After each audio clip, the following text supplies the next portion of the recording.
la!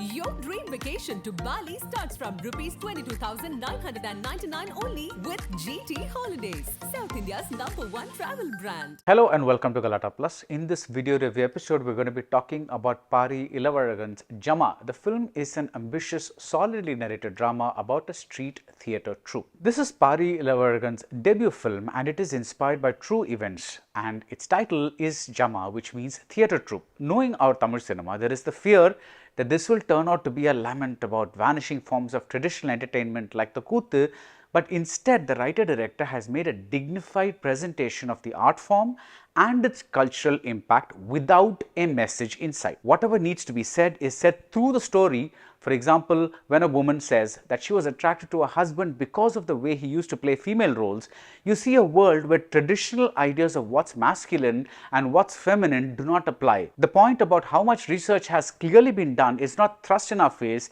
it is shown casually through the props and the traditional songs and the harsh lighting and the expressions of the viewers in the audience. The story centers on Kalyanam, played by Pari Elavazhagan himself. He plays female roles like Draupadi and Kunti, while the male roles and the Raja parts go to performers like Tandavam. Now, this Tandavam character is played by Chetan with the naked hunger of an actor who has often been given minor supporting roles in the movies. Chetan realizes that a rare opportunity has been offered to him and he tears into the role. It is a ferocious performance. Tandavam is the head of this Jama and he lords over his actors like a dictator. For instance, he decides who plays which part. An actor leaves this troupe because he was tired of playing female roles and a rival troupe gave him the chance to play Arjuna. Tandavam is furious. Like all powerful and corrupt men, he knows the value of fear. Once his actors stop obeying him, it can be dangerous. We see this in a superb single shot that lasts almost 8 minutes, going inside and outside Tandavam's house. Gopal Krishna is the cinematographer. This is more than just a technical achievement. Within a confined space, that is Tandavam's house, and within a confined time, that is those 8 minutes, we get to see the terrifying relationship between Tandavam and Kalyanam, master and slave, manipulator and puppet. The finish to the scene appears to be a happy one. What begins as an argument ends in peace, but only on the surface. What we really see is the beginning of war. The seeds have been sown for Kalyanam's rebellion. Soon, this Chinnathambi-like character will realize that he is a psychological hostage and he will do everything to take leadership of the troupe, the Jama, that Tandavam runs now, but which really belonged to Kalyanam's father. This is not a spoiler for two reasons. One, the opening scenes have already given us this information, and two, Jama follows a narrative route that is fairly familiar. In the broadest terms, you could call it a reworking of your standard masala movie story. That is, you betrayed my father, now I will take my revenge. That's the broad outline. Like in the older masala movies, the heroine even happens to be the villain's daughter and the interval point gives us clear indication of where the second half is headed. But the subversion comes from the Kuthu milieu and the brilliant subtext that to these people, art is above all. Whether we are talking about Kalyanam, his father or Tandavam, their personal agendas arise from the art that they worship. The ending is truly touching because even the hero's revenge, so to speak, happens through his art. The flashback in the second half is a wonderful stretch of writing. At first you may wonder why it is needed. After all, we have already been told that the Jama, the troupe, belonged to Kalyanam's father.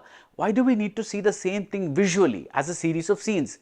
Because this is where we get to see the establishment of the troupe and the passion for this art form that led to this troupe being formed. This is where we see minor characters from the first half being fleshed out and we understand their histories. This is where we see the black and white bits of mini flashbacks in the first half assume full context so that we see where and when exactly in the larger story these smaller events earlier occurred. And this is where we see the humanity of Kalyanam's father.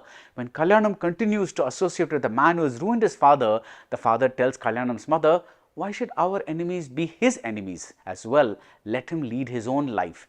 This aspect of the man's character just killed me and made me feel all the more for his death. He is not just a good artist, he was a good man. But the woman of the story, Jaga, played by Ammu Abirami, is not written with as much love and care. She loves Kalyanam and considers him a real man despite the fact that his feminine traits are there. But the love angle is both generic and underdeveloped. Kalyanam does something in his self-interest that is very insulting to her. He has a bigger goal in mind, sure, but a man as sensitive as him should have included her in his plans instead of leaving her off screen.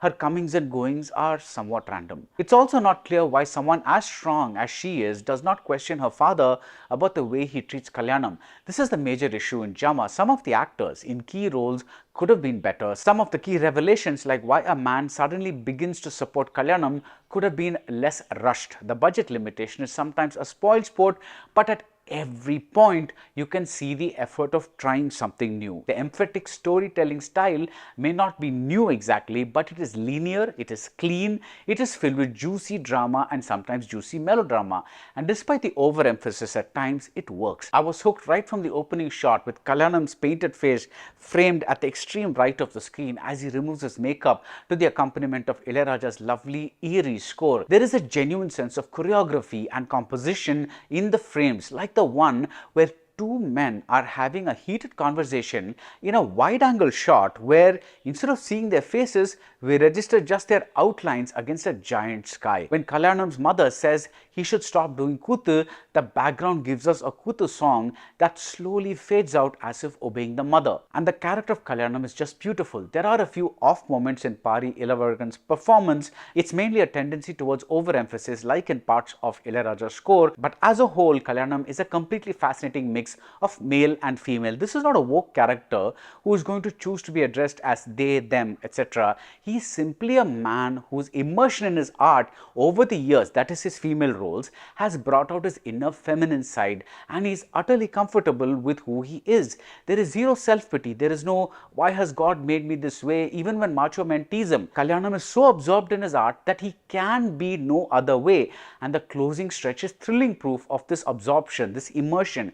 He doesn't just play the part, he becomes the part as the art and the artist merge into one. Conflict that started through art is resolved through that very art. Whatever its rough edges, Jama has more heart and ambition than most Tamil films we have seen this year. That's it about Jama. If you like this video review, do subscribe to Galatta Plus and see you soon at the movies. Hola! Your dream vacation to Bali starts from rupees 22,999 only with GT Holidays, South India's #1 travel brand.